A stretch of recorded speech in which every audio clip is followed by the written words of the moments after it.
Thank you for the invitation. I'm not sure why you've invited me, if it's partly out of pity for speaking about England, because most of this is about England, not the UK, or maybe actually that you're just simply curious to see a real-life participant in the experiment which has been inflicted on us in England, where our present government, but acting on precedents from previous ones as well, has taken what used to be a half-decent system, albeit with lots of issues that if we had hours we could discuss, but it's taken a half-decent system and turned it into a very, very volatile, often quite nasty and brutish institution of social engineering, I think, on the one hand, and a very crude form of market fundamentalism on the other. And that is preventing many of us, and I'm a ridiculous optimist. I think most people who have any interest in working in a university do so with the best reasons, which I think are now being undermined by the institutions and the constraints that have been placed on us to do what are seen as the old-fashioned things, of teaching the things that we think may lead to the self-development of students, about developing independent, critical thought for students, that as jobs, that we might want some kind of, as lecturers and researchers, some kind of autonomy. Actually, as people who work in education, it would be nice to have proper contracts. That's something in the UK is a huge issue now, with 0 hours contracts just being, well, like some of the employees, through embarrassment, are now withdrawing them as if they never had them. But these are the sorts of ways in which the system has been changed.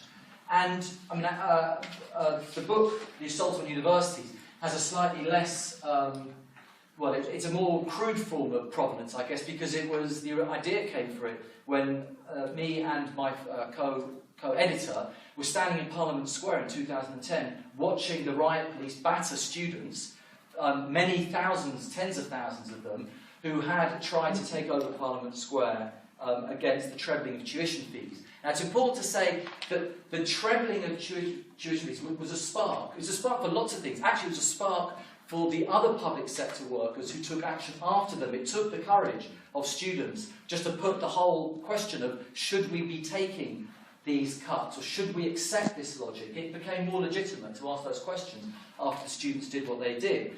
But it's not just about the trebling of tuition fees. It is about a new, I don't really know the right word here, a new spirit, a new culture in higher education, which is still very much up for grabs. The extent to which it's been internalised in institutions is one of those things that maybe if I have time I'll just come on to at the end.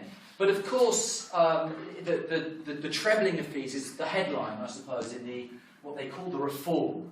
It's a strange word, but it is the reform of higher education. But it goes along with other sorts of things as well. That, as I guess you know, that the government has withdrawn teaching funding from all arts, humanities and social science programmes. So if you're in a place like Goldsmiths, that is all we do. It was quite severe when overnight, having lost that initial battle, 100%, actually I think you have a little bit of a computing programme, which may get, you know, I don't know, £20 every now and again, but basically it's withdrawing state funding for the entire institution in terms of its teaching.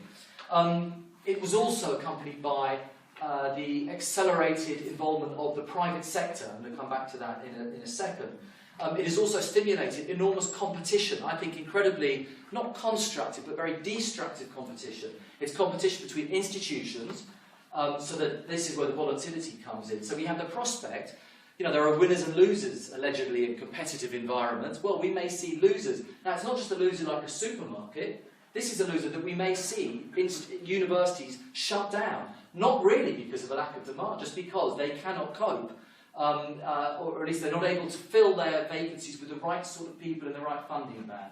So this is the kind of thing that we're dealing with. We're now looking at a system where a quarter of degree courses have been scrapped in the last 7 years. Again, not because of the demand, just because those institutions don't feel that that's the kind of thing that they should be offering in a competitive marketplace such as the one we're in. And, of course, don't diminish the impact on students themselves. Now, the average debt incurred by students in Britain is, if I translate this into euros, it's something like 60,000 euros for your undergraduate education. Of course, that is not a debt, because the minister in charge of this described it, and it gets repeated again and again. This isn't a debt, this is, quote, a lifetime of payments. So don't worry, students. It's, you know, this is just a life, you won't even notice, in fact. It's that good. Now, one of the questions, and I don't think we asked the question enough, actually there are also, one of the important things in this debate is where do we start from? I have spoken on platforms where some people say, well, I don't know why you're so het up. Really, because universities were never such great places. There was always things wrong with them. Well, absolutely. I think that's the wrong place to start. The way of correcting the past is not just to completely give up on all the challenges we face. If we are organised together now, we can actually try and redress or address some of those problems that we have seen. But the question is, why are we in this in the first place? Now, our government's come up with lots of reasons. One is, you know, it could be about addressing falling standards. Well, the entirely useless and pernicious times higher global university rankings, which I encourage you never to look at. I only looked at them because I'm doing the research on this. Actually, it says that the UK is doing brilliantly. It's doing better, going down a bit now, but it's doing better than you might expect. Is it about inefficiency?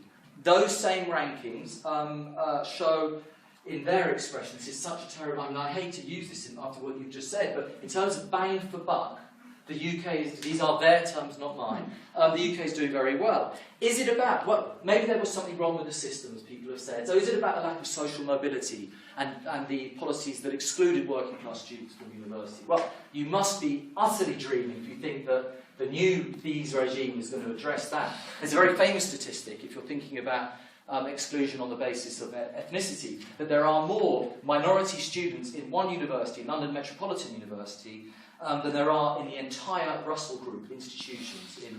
So if they think that a fees regime is going to address social mobility or social exclusion, then that's, I would love to hear their arguments put more eloquently. Now, the usual argument is because we have to, because we live in a different austerity-driven world, and we have to deal with a budget deficit we cannot pay for any longer. Now, I accept that the UK and Ireland, and obviously many other places in Europe, where if you think you've had it badly in terms of pay cuts, I mean, just be grateful you're not in Greece, where you have seen the devastation of wages, conditions, and the actual infrastructure of education from primary up to tertiary level. But it's just not an argument that washes. I mean, we haven't been occupied by the Troika in the way that you have. It's been internalised by the government, say that they have no options but to do this. Well, more and more, I think people don't buy this now because there is one slight problem with their reforms. Reforms which were supposed to drive down the costs. Almost all decent economists accept that the cost of providing this new marketised system is going to be more.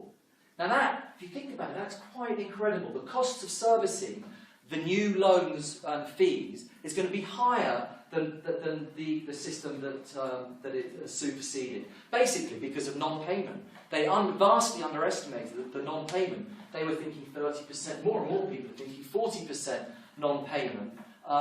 And what drove them, maybe they figured that one out, but actually what drove them was the fact that, a very simple economic argument, which is that loans are counted as assets and not debts in the public accounts at the moment. So basically the government can hide them. It's a financial accounting trick. And so all the latest figures show that the government funding for HE, even though they have withdrawn it from places like Goldsmiths in terms of teaching, that this is set to rise over the next few years. So it's simply staggering. So if the reason why all of this has happened isn't for any of those reasons, then I hate to go back to the fine introduction that we had here. It may be that it is slightly ideological. And there are just three areas in which this ideological commitment to transforming, reforming the system has taken place. One is around privatisation. Now this is such a huge subject because privatisation takes so many forms. I don't know how best to put it, there's the sort of external, which I'll talk about. There's also the internal, the way in which we start to see ourselves as those people who work inside university institutions, as you know, we see competitors. Students start to compete with each other. We're competing with them. And those hugely important relationships based on trust or mutual respect, it's just harder to do that when the students in my seminar group are saying 10 hours contact time a week, that's not good value for money. Apart from that, there's a bit of me that sympathises with them. £9,000. I'm so sorry. But it's completely twisting the nature of the relationship.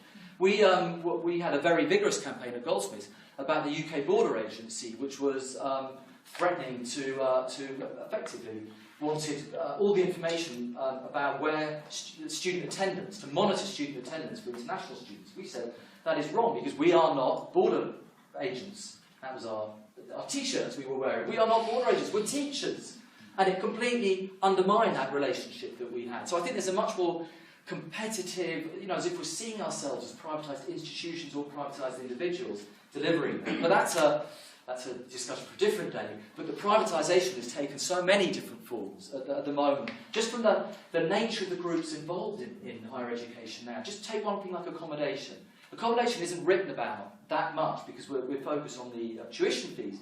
Well, if you afford the tuition fees, you still have to live somewhere. And the people who now deliver, I don't know what it's like over here, but the people who deliver accommodation now, you will go to any English town and there are these, normally, call me a snob, but these horrible looking buildings which were put up in about 3 days by private companies who are enormous private companies making a fortune out of this. One of them, the biggest, is University Partnerships Programme, which is majority owned, I think until very recently, by Barclays Capital. And it has this huge portfolio, many tens of thousands of rooms, assets of, I think, over £1 billion and so on. So you just have the new players who are getting in. We're dealing with the outsourcing of what used to be in-house. Again, changing the whole culture and atmosphere of universities. Of course, the most stark expression of this is the extent to which particular voices who have been lobbying very hard with government are trying to change, as the government put it in their white paper actually, it was about exploring whether to implement legislative change to make the process of changing legal status easier. That is government speak for privatisation. How long? Oh my God, I'm so tired. So you can see they actually want to. They want for-profit universities, and we now have 2 private universities in the UK, with many more waiting to come in. I think you're also seeing, as I hinted at the beginning, more polarisation, not less. I mean, increased fees does not do wonders for working class participation. Yes, they try to throw some money at it, but actually the number of admissions they rose a little bit this year, but they're still nowhere near what they were 3-4 years ago. Who are the groups of people who've lost out through the trebling of tuition fees? It doesn't take that. You don't need to be a specialist in this subject. It's going to be mature students, but particularly it's part-time students. And even HEFCE, the Higher Education Funding Council in England, just did a report going through the impact, and it identified part-time students as those people who are predominantly from less advantaged backgrounds, who are basically much less likely to come. All sorts of other conclusions that it found about the decline. I hate again to say this in front of Mary, but a huge decline in the teaching of languages because they aren't, weirdly enough in a way, aren't seen as being enough about employability. I always stand up in front of my students. I teach media students. I say, I want you to get jobs, but I'm not going to teach you how to be employable. And the feedback we get is that by espousing quite old-fashioned values of teaching people to think independently, those students who are lucky enough to get the jobs, the employers love them because they're real, independently, probably quite annoying, but they're the kind of people you would like in your organisation because they think for themselves. That is harder to do now because we have all these statistics being thrown at us about employability. We don't want to teach. I teach social theory. It's obviously not seen as important enough. Now, 30 seconds. 15 seconds, which is this is a campaign meeting. You may think there's not enough people. Maybe you're loving how many people are here. This has to be the start of saying that there has to be a cultural shift back towards the terms on which we want university education to be delivered. So please, it would be such a tragedy if, the Charter is a magnificent initiative. I think it could draw in a large number of people. But we have to use that Charter in all the different smaller campaigns on individual campuses, in matters of governance, in small campaigns that actually can mark the way of saying we want our universities back. Thank you very much.